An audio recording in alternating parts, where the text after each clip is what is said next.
political scapegoating. Yung wala kang ginagawa, so magtuturo ka na lang ng ibang tao para makalimutan yung kawalan ng proyekto, kawalan ng programa, kawalan ng kaayusan sa ating bansa. Diversionary tactics mo lang ang statement mo na ikaw ang frontrunner sa 2028 election at gusto kang pabagsakin ng administration? Oh, of course not. So, let's just say na diversionary tactic ko yung yung presidential elections for 2028. Hypothetically, ganun yon. So, lumipat tayo sa ibang rason kung bakit nila ako atakihin. What they are doing is what is called political scapegoating. Kapag walang nangyayari sa administrasyon mo at walang ginagawa yung principal o yung presidente, ang gagawin nila is magtuturo ng ibang tao.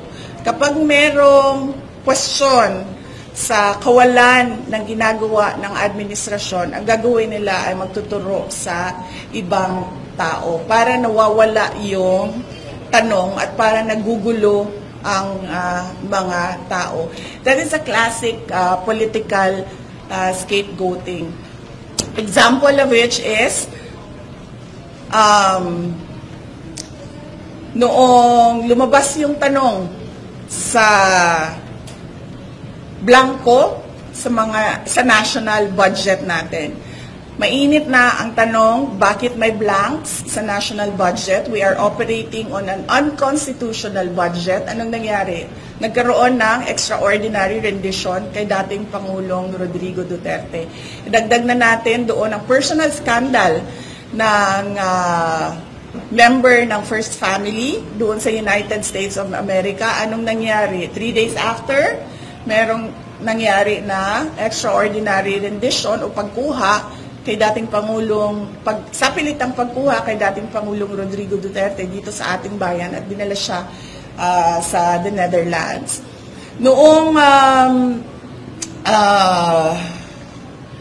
sumabog ang People's Initiative, yung kagustuhan nila na i-amenda ang konstitusyon para mapahaba yung kanilang mga termino at para burahin ang opisina ng Vice President at lumipat tayo sa parliamentary form of government kung saan Prime Minister lang ang ini-elect at hindi siya by popular vote, by members of parliament only. Anong ginawa nila?